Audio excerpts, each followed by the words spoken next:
Hello everyone, আসসালামু আলাইকুম। আশা করি আপনারা সবাই অনেক ভালো আছেন। দেশ এবং দেশের বাইরে থেকে যারা আমাকে শুনছেন সবাইকে জানাই মন থেকে স্বাগতম। আপনারা যারা নিয়মিত ভূতের গল্প শুনতে ভালোবাসেন তাদের জন্য আমার ছোট্ট আয়োজন। আপনাদের জানা এবং শোনা সত্য ভূতের ঘটনা আমাকে লিখে পাঠাতে পারেন। ঘটনা লিখে darktales360@gmail.com এই ঠিকানায় পাঠিয়ে দিন, অথবা ভিডিও ডেসক্রিপশনে আমার ফেসবুক প্রোফাইলের লিঙ্ক দেওয়া আছে, সেখান থেকেও মেসেজের মাধ্যমে ঘটনা লিখে বা রেকর্ড করে পাঠাতে পারেন। আপনাদের সাথে আছি আমি মিঠু, আর আপনারা শুনছেন ডার্ক টেলস অন্ধকার গল্প। আজকে আমি আপনাদেরকে ভারতের মধ্যপ্রদেশের একটি পুরনো সত্যি ভৌতিক ঘটনা শোনাতে চলেছি। আশা করি ঘটনাটি আপনাদের কাছে অনেক ভালো লাগবে। ঘটনাটি যিনি লিখেছেন ওনার নাম প্রকাশে অনিচ্ছুক। তো চলুন দেরি না করে শুরু করা যাক। সময়টা ছিল 1952 থেকে 1953 সাল। 5 জন শিকারী মধ্যপ্রদেশের এক জঙ্গলে শিকারের জন্য যায়। জঙ্গলেই তাদের রাত হয়ে যায়, তাই তারা জঙ্গলেই রাত কাটানোর সিদ্ধান্ত গ্রহণ করে। কিন্তু থাকার জন্য ভালো একটি জায়গা তারা কিছুতেই খুঁজে পাচ্ছিলেন না। কেয়ারটেকার তাদের বলে যে জঙ্গলের ভিতরে একটি পুরনো ধ্বংসপ্রায় ডাকবাংলো পড়ে রয়েছে, তবে প্রয়োজনীয় সব কিছু এখনও মোটামুটি আছে। আপনারা যদি চান তাহলে পরিষ্কার করে থাকতে পারেন। অন্ধকার দ্রুত ঘনিয়ে আসছিল, তাই তারা দ্রুত সেই ডাকবাংলোর খোঁজ করতে থাকে। অবশেষে তারা সেটি খুঁজে পায়। মাকড়সার জালে ভর্তি হয়ে রয়েছে ঘরগুলি। এরপর তারা একটি রুম পরিষ্কার করে মেঝেতেই বিছানা বিছিয়ে তাদের বন্দুকগুলি দেয়ালে ঠেস দিয়ে লাগিয়ে রাখে তারা। এরপর তারা সময় কাটানোর জন্য তাস খেলতে শুরু করে দেয়। রাত অনেক হতে থাকে। এরপর তারা তাদের শিকার করার জন্তুগুলি দিয়ে খাবার বানিয়ে খেয়ে ঘুমাতে যায়। এদের মধ্যে একজনের কিছুতেই এই কালি ঝুলি মাখা নতুন ভুতুরে জায়গাটিতে ঘুম আসছিল না, তাই সে বিছানা ছেড়ে উঠে বসে এবং একটি সিগারেট ধরিয়ে টানতে থাকে। চোখে ঘুম ঘুম ভাব, কিন্তু ঘুম কিছুতেই আসছে না।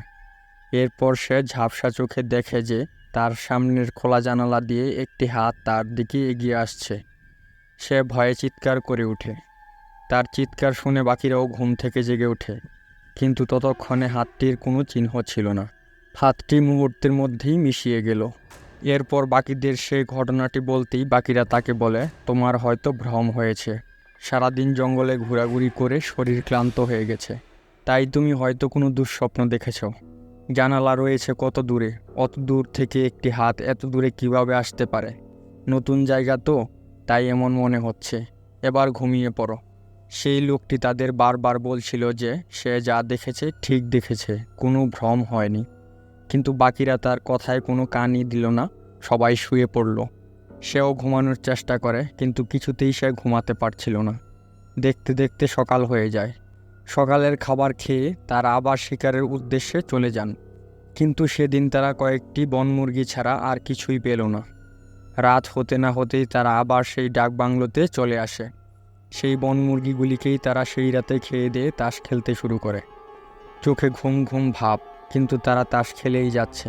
হঠাৎ পায়ের নুপুরের শব্দ ভেসে এলো, যেন কেউ জঙ্গলে দৌড়াচ্ছে। কিন্তু এত রাতে এত গভীর জঙ্গলে কোনো মহিলা কিভাবে আসবে? তারা ভাবল তারা হয়তো ভুল কিছু শুনেছে। নিশ্চিত হওয়ার জন্য জানালা দিয়ে তারা বাইরে দেখল, কিন্তু কিছুই তারা দেখতে পেল না। এরপর তারা ঘুমিয়ে পড়ে। আগের দিন যে লোকটির ঘুম আসছিল না, সেদিনও সেই লোকটির ঘুম আসছিল না। সে বসে বসে চোখ বন্ধ করে গতকালের সেই লম্বা হাতটির ব্যাপারে ভাবছিল।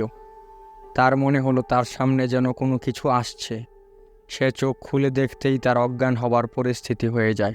সে দেখে যে একটি হাত তার গলা পর্যন্ত চলে এসেছে, আর জানালায় একটি মেয়ে দাঁড়িয়ে কদাকার দাঁত বের করে আছে। সেই লোকটি কোনো মতে নিজেকে সামলে নিয়ে জোরে চিৎকার করে উঠল। তার বাকি বন্ধুরা লাফিয়ে উঠল। সেই লোকটি তাদের বলে, আমি না চিৎকার করলে আমার গলা টিপে আজ আমাকে মেরেই ফেলতো সেই ডাইনিটা।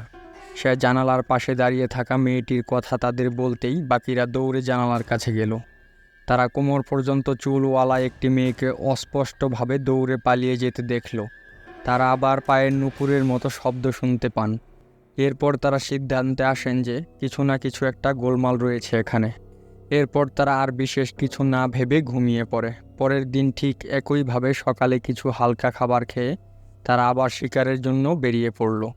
তারা রাস্তায় কিছু অধিবাসীর দেখা পেল। সেই অধিবাসীরা তাদের বলল, আপনারা কোথায় যাচ্ছেন? তারা বলল, এখানে সিংহ শিকার করতে এসেছিলাম, কিন্তু সিংহ পেলাম না, তাই দেখি হরিণ শিকার করতে পারি কিনা। আপনারা এখানে কি কোথাও তাঁবুটা নিয়ে থাকছেন নাকি? এরপর শিকারীরা জানায় তারা একটি পুরনো ডাকবাংলোতে 2 দিন ধরে রাত কাটাচ্ছেন। এরপর আদিবাসীরা অবাক হয়ে বলল, 2 দিন ধরে আছেন সেখানে, আর আপনারা এখনও বেঁচে আছেন? বেঁচে আছেন মানেটা কি?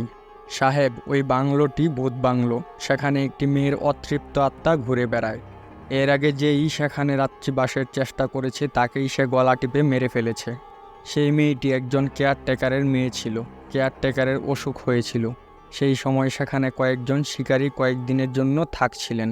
কেয়ারটেকার অসুস্থ হওয়ায় তার মেয়েটি সেই শিকারীদের জন্য খাবার তৈরি করে দিয়ে আসতো। এই রকম একদিন মেয়েটি খাবার দিতে গেলে শিকারীরা মেয়েটিকে টেনে ধরে এবং তার উপর অত্যাচার চালায়। এরপর মেয়েটির সাথে হওয়া খারাপ আচরণ যেন প্রকাশ না পায় তার জন্য সেই শিকারীরা মেয়েটিকে হত্যা করে। এরপর থেকেই সেই মেয়েটির আত্মা সেই ডাকবাংলোতে ঘুরছে। কেউ ভুলেও যদি সেখানে রাত কাটাতে যায় তাকেই সে মেরে ফেলে। সেই অভিশপ্ত বাংলো থেকে যত তাড়াতাড়ি সম্ভব পালিয়ে যান, আপনাদেরই মঙ্গল হবে। আর যদি থাকতে চান তাহলে জঙ্গল থেকে কিছু দূরেই একটি গ্রাম আছে, সেখানে থাকতে পারেন। আপনাদের ভালোর জন্যই বলছি সাহেব। এখন আপনারা শিক্ষিত মানুষ, আমাদের কথায় বিশ্বাস করবেন কিনা জানি না, কিন্তু সেই শিকারীরা এরপর হরিণের খোঁজে জঙ্গলে ঘুরতে ঘুরতে রাত করে ফেলে। কোনো উপায় না পেয়ে তারা আবার সেই বাংলোটিতে যায়। সেদিন কেউই ভয়ে ঘুমায়নি। তাদের সাথে থাকা জিনিসপত্র প্যাকিং করে তারা এই ভুতুরে বাংলোর কথা ভাবছিল। হঠাৎ তারা দেখে যে জানালার পাশে সেই ভয়ঙ্কর দাঁতযুক্ত ডাইনিরূপী মেয়েটি দাঁড়িয়ে আছে। সেই মেয়েটি বলে, তোদের সাথে থাকা দেবতার ছবির জন্য তোদের মৃত্যুর স্বাদ আমার নেওয়া হলো না। এরপর সে চলে যায়। পরের দিন ভোর হতে না হতেই তারা সেখান থেকে বেরিয়ে পড়ে। পরবর্তীতে তারা আর কোথাও রাত কাটানোর চেষ্টা না করে সোজাসুজি বাড়ি ফিরে আসেন।